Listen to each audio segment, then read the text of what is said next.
What inspired you to start her universe?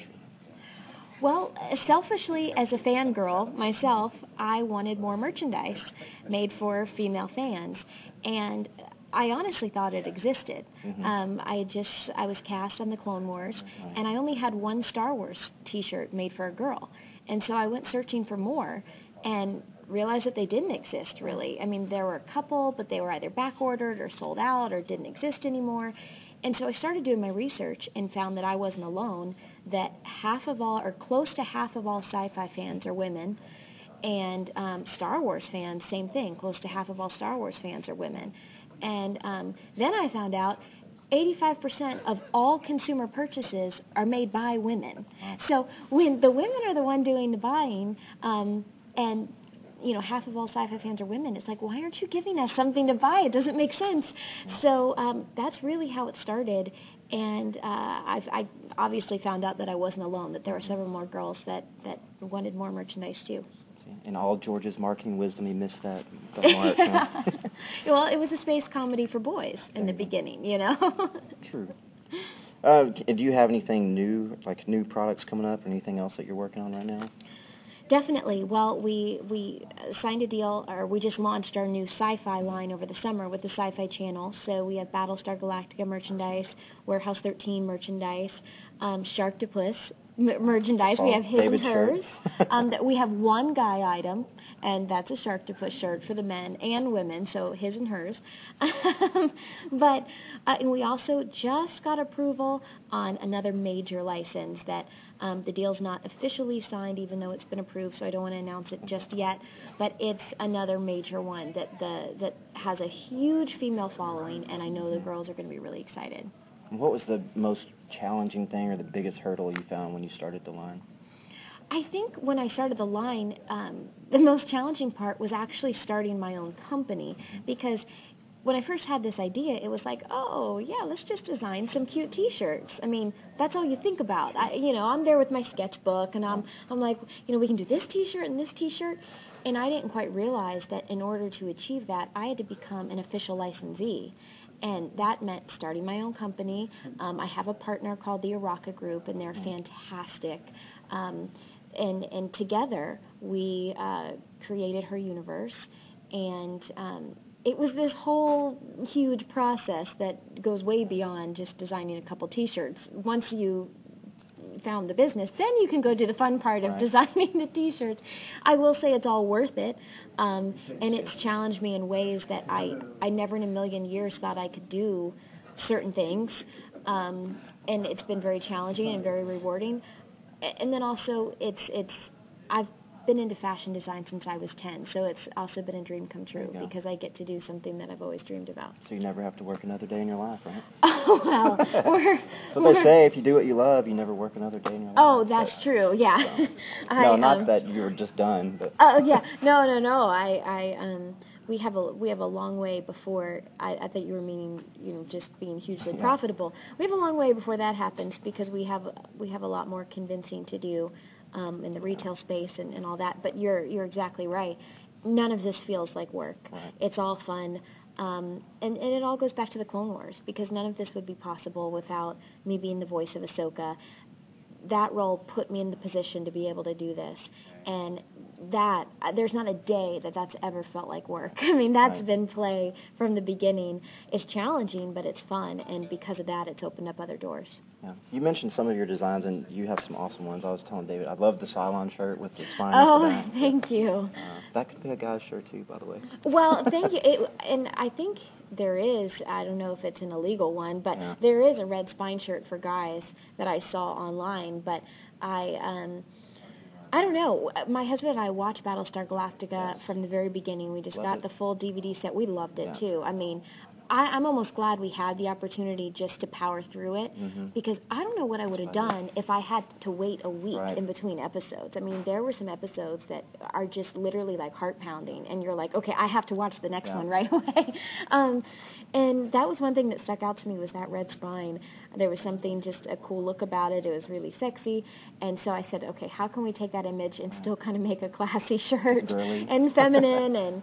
And so I'm pleased with how the shirt came out. what's your personal favorite of all of your designs? Or do you have one? Oh, geez. I guess that's hard to pick. From Yeah, I guess I don't have kids, but it's like asking a parent to pick between one of your kids. You know, I don't really have a favorite. I have different pieces that mean different things to me because each piece is inspired by someone or something, something that happened or inspired by a person. Because, as I was saying before, I was given the entire Star Wars universe and the entire sci-fi universe, and then they just said, okay, go play.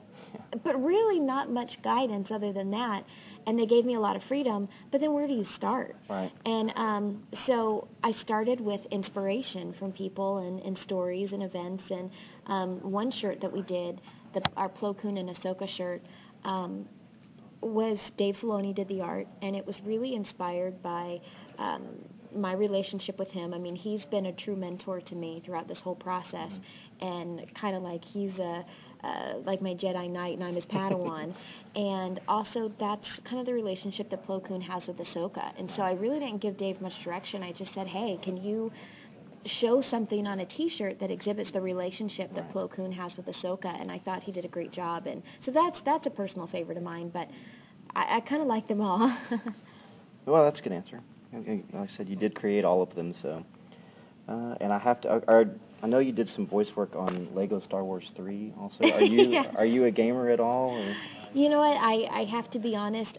When I was a kid, loved video games. I mean, played them every day. Right. I have an older brother, and that's just what we did. Sure. I was more old school. We had the Sega. Atari. No, we had Atari Yeah. and Sega. My husband's was a Nintendo household. I mean, we have 4 original NESs at home right now. So I was more of, I mean, I go back to Miss Pac-Man and the California games, and I mean, I sound like such a lightweight, but I mean, I was also like 10 years old. And I kind of got out of it after that because I got really heavily into acting, and it's something I regret because I loved it so much, and I feel like I did have a skill for it, and I kind of, let it go. And so my husband's a big gamer. He loves video games. And so we have a Wii at home. We play the Wii constantly. Yeah. So, but I'm not as hardcore as I'd like to be. But I know a lot of girls that are big-time gamers, and I just think it's awesome. I'm not as much, but I'm looking forward to Star Wars The Old Republic coming out. Yeah. So we'll see how that That goes. one looks amazing. And have you seen Star Wars on Blu-ray yet? I've seen bits and pieces. I kind of had the luxury of seeing sneak peeks over the past year, at different events with Lucasfilm, and it's amazing. Like, it's just visually stunning. So I'm looking forward to, really, we have the HD TV at home with the Blu-ray player, so I'm looking forward to my husband and I.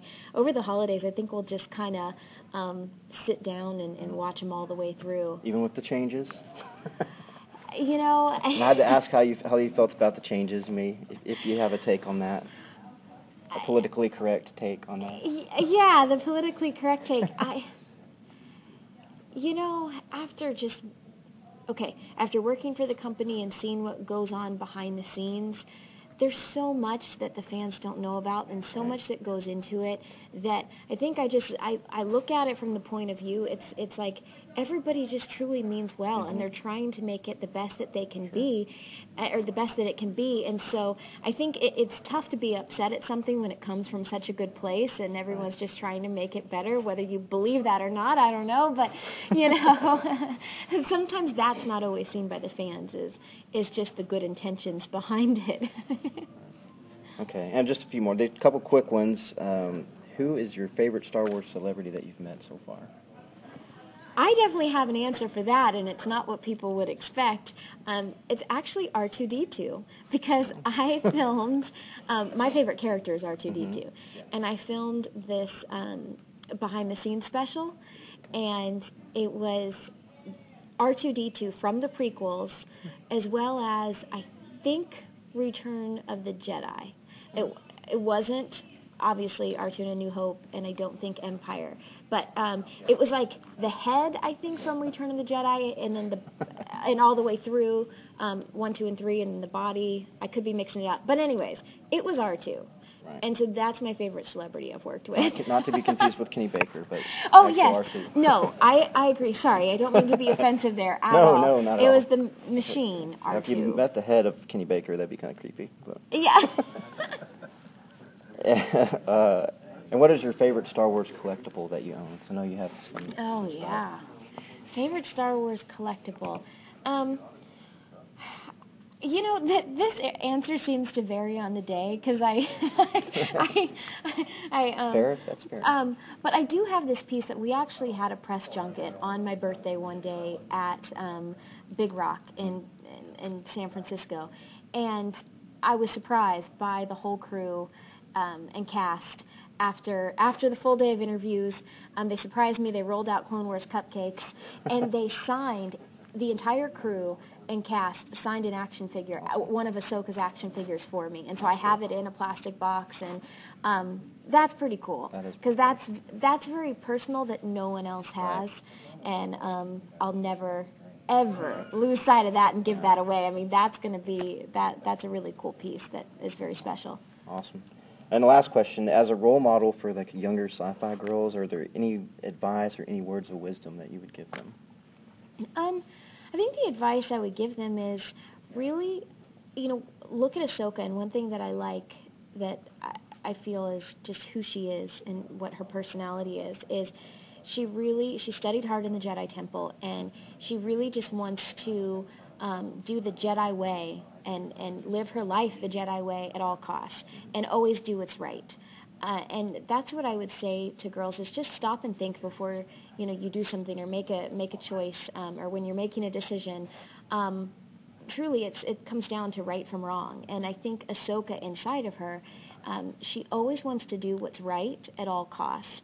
And that's something that I keep in mind when I'm making decisions. Sure. It's almost like, okay, what would Ahsoka do here? I know it sounds cheesy, but it could be AD. It's some bracelet idea.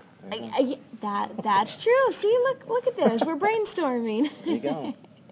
But yeah, I would say to girls, I mean, the Jedi way is actually a good way to live your life. Even though she's existing in a universe far, far away, she's very relatable, I think, to girls today. And good will overcome evil is kind of the message that I take from Star Wars. And so if you make the good choices, the right choices, I think it's the right way, and the Force will be strong with you. Well, I really appreciate your time. Oh, no, thank you. Thank you very much. Thank